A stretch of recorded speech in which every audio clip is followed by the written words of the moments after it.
Perkenalkan, nama saya Jennifer Christine Clarissa Gumeleng dengan NIM 220611040199 dari kelas C4 Program Studi Akuntansi Fakultas Ekonomi dan Bisnis Universitas Samratulangi Manado.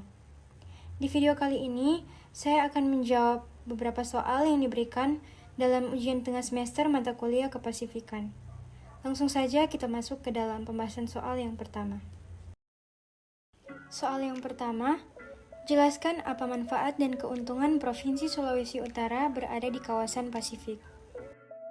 Jawaban nomor 1, letak geografis Sulawesi Utara yang berada di bibir Samudra Pasifik menjadikan daerah ini strategis dari segi geoekonomi. Daerah ini juga potensial menjadi jalur perdagangan Asia Timur dan pusat distribusi barang dan jasa.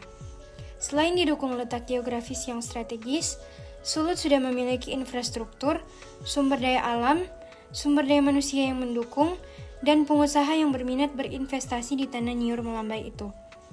Jika ada dukungan pusat yang lebih signifikan lagi, Sulut akan segera menjadi pintu gerbang Indonesia ke Asia Pasifik. Soal yang kedua, jelaskan dampak dari perkembangan ekonomi dari negara-negara di kawasan Pasifik bagi perkembangan Provinsi Sulawesi Utara. Jawaban nomor 2, yang pertama, tingkat produksi meningkat. Yang kedua, adanya berbagai alternatif kemudahan.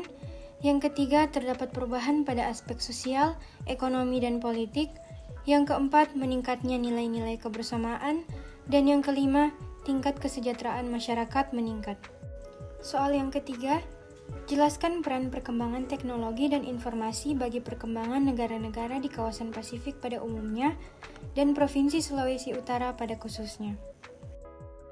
Jawaban nomor 3, yang pertama ada digital transformation yang bertujuan untuk menyediakan lingkungan yang kondusif serta pengembangan teknologi informasi melalui peningkatan akses dan konektivitas bagi masyarakat dan pelaku usaha sehingga dapat mempercepat transformasi digital ekonomi.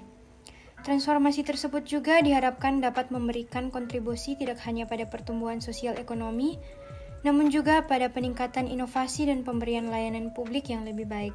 Yang kedua, Digital Innovation and Creativity yang bertujuan untuk menciptakan ruang yang memadai bagi inovasi dan kreativitas digital dengan memperkenalkan kebijakan dan kerangka kerja yang mendorong lahirnya teknologi baru, mencetak para teknopreneur, serta mempromosikan standar internasional di sektor teknologi dan informasi. Yang ketiga, Digital Community, yang bertujuan agar teknologi dan informasi dapat diakses dengan mudah dan lancar oleh semua orang, termasuk masyarakat di wilayah geografis yang belum atau tidak terlayani, melalui kebijakan inklusif dan pengembangan infrastruktur digital yang handal.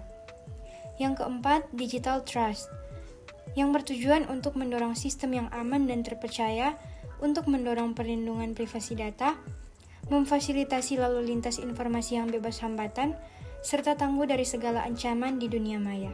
Yang kelima, Digital Capacity Building and Partnership yang bertujuan untuk membangun literasi dan keterampilan digital agar semua masyarakat mempunyai kompetensi yang dibutuhkan untuk saling bekerja sama dan berkolaborasi baik di sektor teknologi dan informasi maupun pada sektor lain.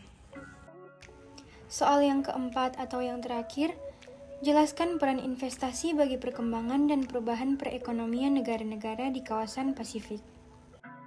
Jawaban nomor 4, pertumbuhan ekonomi berkaitan erat dengan iklim investasi yang menarik bagi investor.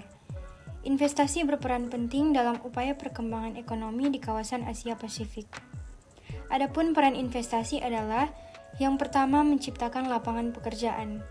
Dengan banyaknya bisnis yang bermunculan, akan membuka lebih banyak lapangan pekerjaan. Yang kedua, meningkatkan pendapatan dan daya beli masyarakat. Dengan lapangan pekerjaan yang tercipta secara jelas, akan mendukung pertumbuhan daya beli konsumen serta konsumsi rumah tangga. Yang ketiga, perputaran ekonomi yang merata. Konsumsi rumah tangga, investasi swasta, serta transaksi ekspor-impor adalah 3 komponen yang saling berhubungan. Jika ada penurunan dari salah satu komponen, maka akan langsung berimbas kepada 2 komponen lainnya.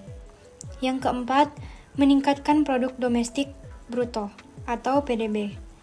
Penanaman modal yang meningkat akan berdampak positif pada aktivitas produksi barang dan jasa kemudian berimbas pada meningkatnya konsumsi rumah tangga. PDB yang naik akan mendukung upaya pembangunan dan pemerintah dan pembangunan infrastruktur agar menarik investor atau prima.